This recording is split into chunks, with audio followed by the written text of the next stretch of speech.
Hello, my fantastically beautiful people. I'm Trey Rich, and guess what? Yep, you're watching The Buzz. On today's show, we have Sergio Mendes, Cam Anthony, and in our artist spotlight, we have Grace Aimi. We have an awesome show for you today, so let's get this baby cracking! Yo, my name is Cam Anthony, aka Vision, and let's get buzzed.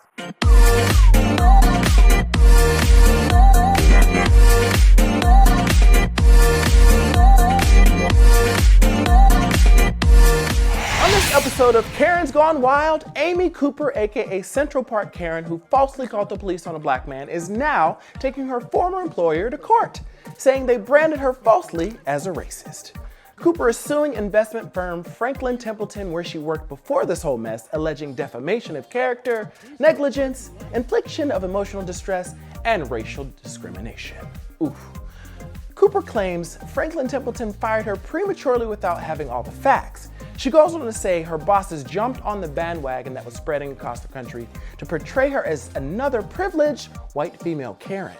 She says they are making her out as a racist when they announced they were firing her in the days that followed, saying they did not tolerate racism of any kind, which Cooper believes wrongfully labeled her, and helped ruin her life and future prospects. Cooper claims what was really going on that day is that Christian targeted her in a supposed ongoing feud between himself, an avid bird watcher, and the dog owners of Central Park. There's a man, African American, he has a bicycle helmet. He is recording me and threatening me and my dog. There is an African American man, I am in Central Park. He is recording me and threatening myself and my dog. She said she didn't call 911 out of racism, but out of genuine fear.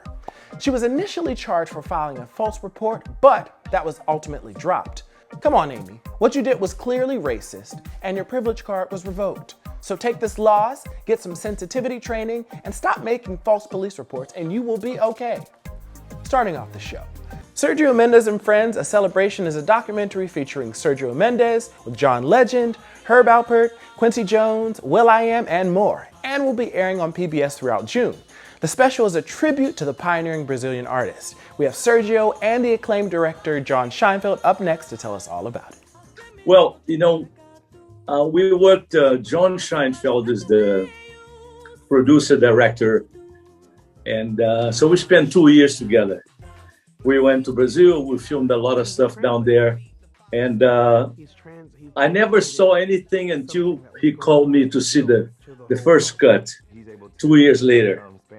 And that was it's a very emotional experience for me to see my life in front of me, going back to my childhood and, my family, my friends. And it was very, very moving, very, very moving experience for me.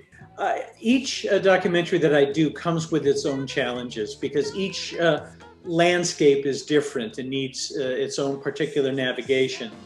Sergio's story presented a different kind of challenge because part of his story is in Brazil and part of his story is in America.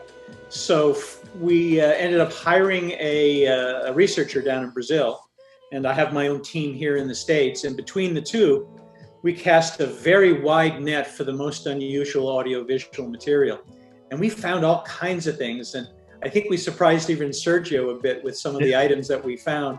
One of which was the week that he met the lead singer, the woman that would become the lead singer for Brazil 66, Lonnie Hall. He was in Chicago and he was performing at a place called Mother Blues. And we did such a deep dive into the material that my researcher, Kathleen, who's fantastic, ended up finding the engineer who used to work at that club. And he happened to have recorded a whole bunch of shows, including a Sergio show. So we were actually able to feature a performance from that year when he and Lonnie met. And they're talking about being in Chicago and all of that. So that's what I always try to do with these films, is to really find something, dig it out where it's been perhaps sitting for decades and nobody knows it's there. And I call that, Bobby, the treasure hunting. For Sergio, as I say, we cast a very wide net. We were into archives in Brazil, in Spain, in Japan, in Australia. We were sort of everywhere. And I think when people see either the special PBS version, which is called Sergio Mendes and Friends, A Celebration, or if they see the full-length feature, which I hope they will, which is called Sergio Mendes in the Key of Joy, they're going to see a lot of footage featuring Sergio and a lot of photos that they've not seen before. And again, that to me is what is part of the great fun of doing these. But also, I'm kind of treating them as if I were a member of the audience, because I like to see unusual things I imagine the audience does as well. His name is Sergio, and he rocking the sound, he on your radio, and he throwing it down. Some artists are just doing it for the love of the art. And I think that's what Sergio does. Well, the 50s, I was still in Brazil. I was, actually, I saw when Quincy came to playing horn in Rio de Janeiro, Brazil, I think 1957, 58. And, but I was playing at a nightclub, as you saw on the documentary. And so 59, it's like the beginning of the Bossa Nova, with beautiful songs, Antonio Carlos Jobim. And I had, trio quartets. I was listening to jazz. And then came Carnegie Hall in 62, the first Bossa Nova concert. And that's where I met Canamba Wadley and Dizzy Gillespie and all the great guys that I always loved. And so that's my beginnings, jazz and Brazilian music and several bands. Great melodies, great songs, and I'm listening to that incredible music, and at the same time, I'm listening to Horace Silver and Thelonious Monk, and and I'm a little kid. I'm 19 years old in Rio, and dreaming about one day coming to the United States. I mean, for me, I'm very curious, and I'm always trying to find new things and to write new songs. And so I think the first time that I really, that I could see that what I was doing was becoming successful was when I heard the Mais Que Nada on the radio in the United States in 1966. That was like, wow, they're playing my song. And so that felt great. Something that was going on in Brazil to the whole world. He's able to span the generations by collaborating with new artists and up-and-coming artists.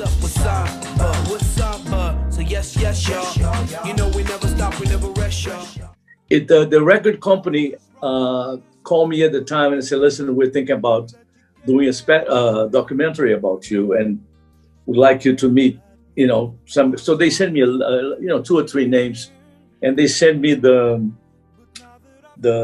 documentary that John did on Coltrane and Harry Nilsson, and I saw that and I loved it. I said, wow. Then he came to the house, and we've met, and I like him immediately, and we kind of, we locked, and I said, let's go, let's do it. And was he's a dear friend now, and we had a wonderful time in Brazil. He's very creative, and he was able to get a lot of footage from CBS and from NBC, whatever, things that I've done in the past, and I was amazed at. There was even in Brazil, we got a lot of old footage that I never seen it before. So yeah, he did an amazing job. We're partners in that. And then we were going to be in theaters in May last year, and COVID put a stop to that, as it did to so many films.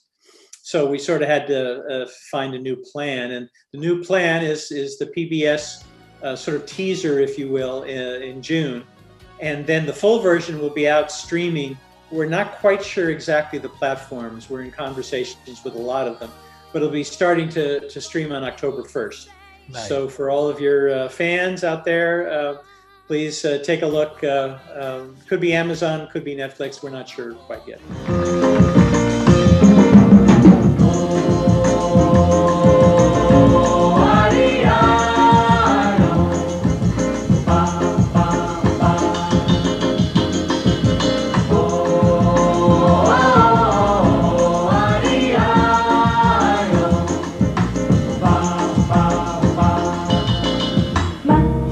Just turned 80, but I'm ready to work with, I don't have a list in front of me, and I've been in this pandemic like everybody else, and been a very, very somber moments, But finally, I have a couple of gigs. I'll be playing the Hollywood Bowl in August. It's my first gig after the being confined at home, so I'm very happy about that. August 15th at the Hollywood Bowl, and then I have a concert in San Diego with the symphony in September.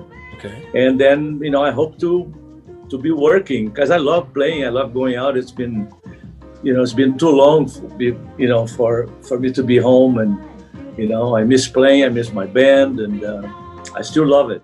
Don't go anywhere. We have the winner of season 20 of The Voice, Cam Anthony, up next. We'll be back after the break.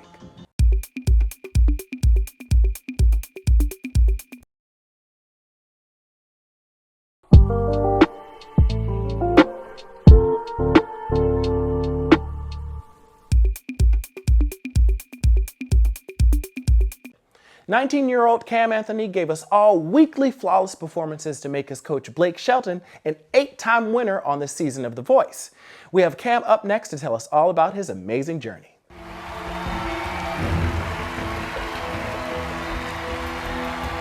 Cam Anthony, you did it! Yes! How about a big round of applause for Kenzie, ladies and gentlemen, and all of our finalists tonight. But our winner, the 19-year-old from Philadelphia, Cam Anthony. Grab that trophy, Cam. Honestly, there was a lot going through my mind. I was doing a lot of reflecting because it's been a long time since we started this process. We started in October of 2020. And so to be here now in June, in June basically of 2021, and just to see how much we've all grown and we've become these completely different people in the best way possible. And then also, I've just been able to watch everyone just like discover their artistry in a new way. And then I've been able to do the same. So that was all just running through my mind. Emotions were high for sure, but I was also just very content with whatever happened because, like I said, in my prayers and in my affirmations, I'm only asking for what is best and what is, going to fit me the best. So that's pretty much it. And I'm glad that was winning the show. I appreciate it. I've been working at this for so long, and number one, when you work in the industry for so long and nothing, I wouldn't say nothing, but not much seems to come of your efforts, it can be discouraging, and you can begin to doubt your abilities. But this show gave me the opportunity to find this new love for singing that I don't think I would have without the show, without this experience, and without being able to get close to these contestants and hearing their views and their take on how they put together their songs and what moves them from certain songs and stuff like that. And then also working with our vocal coach Treylani, like, she is not just a vocal coach, she is so much more than that, just being that support system that we need through this process. So there was so much that was going through my mind, but I again just had to keep coming back to the fact that this was all divine. Like, the fact that each and every one of us in our independent lives, living many different ages and years or whatever, like, all of that led us to that moment together in this hotel, that there's nothing that could tell me that wasn't special or divine. Like, this was the way it was supposed to be. I do have multiple things in place where if I was ready to drop something or put out an album, I think I would be able to. But I also am in a different place to where I want to be able to create some more that is true to where I'm at right now. And so I think, give me a little time and we got something special for y'all, for sure. It's definitely going to have a lot of storytelling, a lot of different elements of things that you've seen on the show. Because again, I'm about versatility. So I want to be able to incorporate so many different styles in my music and in my artistry. So yeah, I think y'all can expect some pretty dope things. I work on like writing short stories and stuff like that. So I want to be able to work on getting those animated at some point and really just get into this new world of just creating new things and being a visionary, And a hug from his coach, now 8-time Voice champion, Blake Shelton. In an unlikely pairing that worked out to victory. Well, he definitely started out just saying like, "This is a great job, man. Like, you deserved it." And halfway through our hug, I kind of started tuning everything out, and I started to cry because it was just so, like, number one, Blake has been so passive, but like I could feel his presence through the entire thing. He was so supportive and even on screen and off screen. Like we talked a little bit yesterday, and he just was like, man, anything you need, whenever you need me, like just give me a call, shoot me a text. Like you'll never be a burden, I promise. Like let me know whatever you need and I got you. So just to hear that from him and know that he's willing to continue to support me, it's just like, it's honor and mind blowing. This man he's had the eye and the ear since the beginning. And I mean, it's shown in his efforts and his his 8 wins. So I think that, you know, definitely he's a visionary for sure, but just Blake as a human, he's so dope and so down to earth. And I feel like that comes through. His authenticity is like that above all things. So yeah, I mean, I really do appreciate that about him too. Again, this was too divine. There's no reason for me to even think about what it could have been, because this was the best thing that was supposed to happen. And I think it's true. Like I would not have been able to do the things that I was able to on Team Blake versus on, you know, Team Legend or anyone else's team. I probably wouldn't have been able to do Feeling Good, you know, because I'm on a team with a bunch of other people that will probably do the song as well. So it just, I think it was all perfect the way it happened. And again, I'm grateful. I'm grateful. This is what I've been asking for. This is the kind of thing that I've been wanting. And it's given me the opportunity to push more conversation around things that I'm passionate about, like Black Lives Matter or many other things that will push the conversation of social change. And so yeah, more things like this. I definitely want to continue making music, and I want to hop into the studio as soon as possible. Definitely going to take some time for myself and just relax and get acclimated to this new life that I'll be living. But yeah, I just want to relax. We wish Cam the best of luck. Don't go away. We have hailing from Japan, Capitol record recording artist Grace Aimi in our artist spotlight.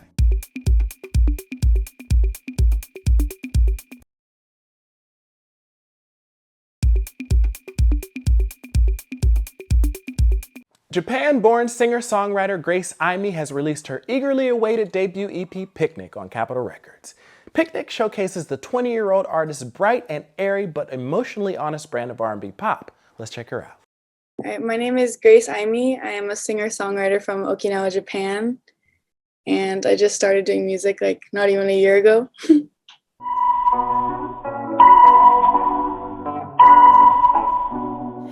You look red when I say I love you, and you looked white when I asked you about the truth, and you seemed happy on those warm summer days.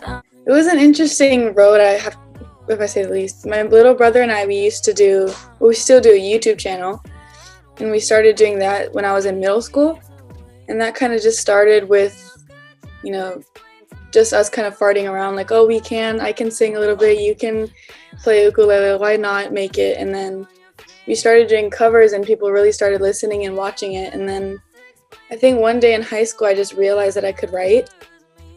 And right when I realized that I had kind of a talent for writing, I was like, oh, I might as well start doing this a lot. And then I just started looking up type beats and YouTube beats all day and every night. And I just kept writing. And that's really how it started. It was a really random, but it felt so right now too. Right when I figured out that I could write, everything just started going in the right way.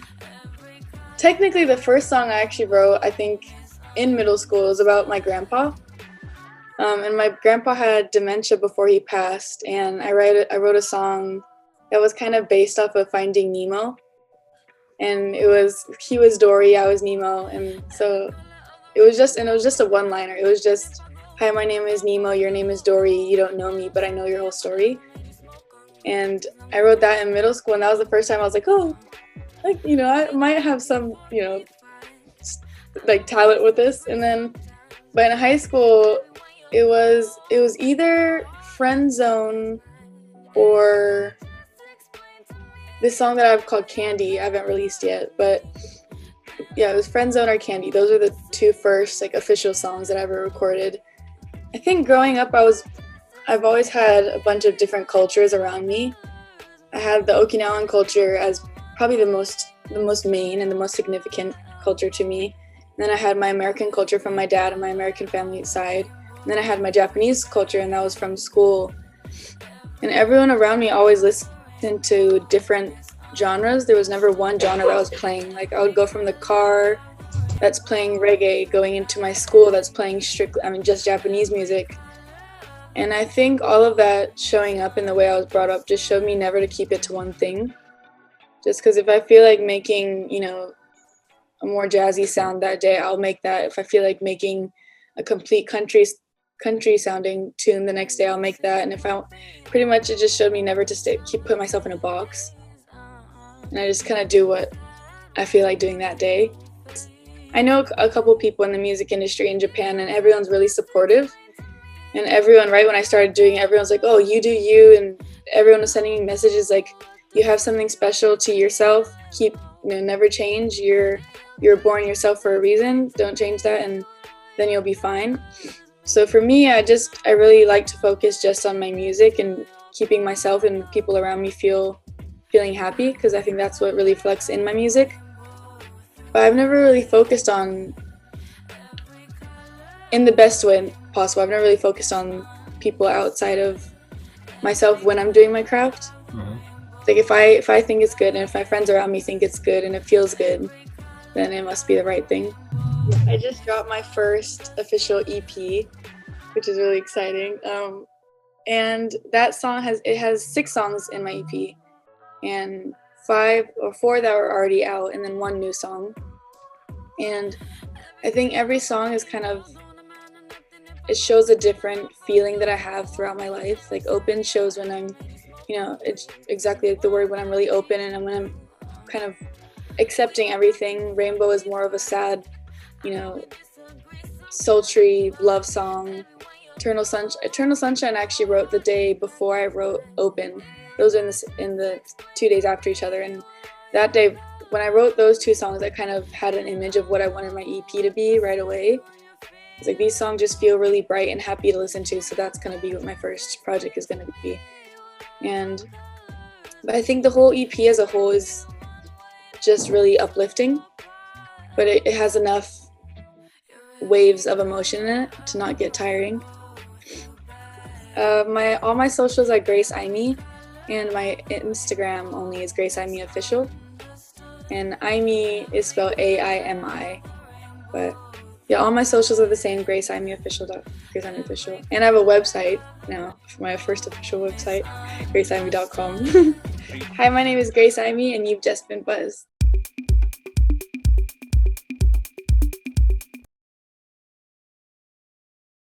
It's 4 a.m. here in LA, and we're waiting for the eclipse, but we did finish an episode of The Buzz, so make sure you tune in and follow us at Buzz_Access at all platforms. Follow us, tell your mama to follow us, tell your brother to follow us, tell your sister to follow us, and tell your cousin to follow us too.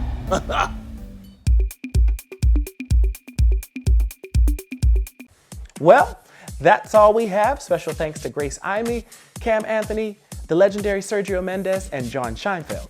Don't forget to like us on Facebook, follow us on Twitter, and double tap us on Instagram, all at Buzz_Access. I'm Trey Rich. Love and light to you all.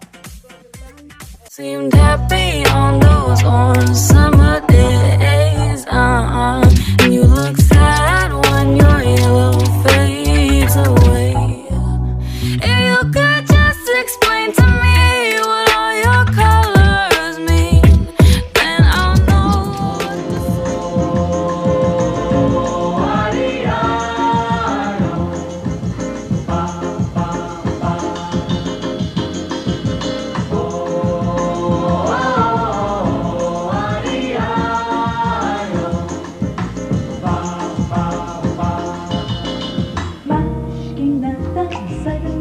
For more stories and extended clips, go to thebuzzallaccess.com. I'm Trey Rich, and you've just been buzzed.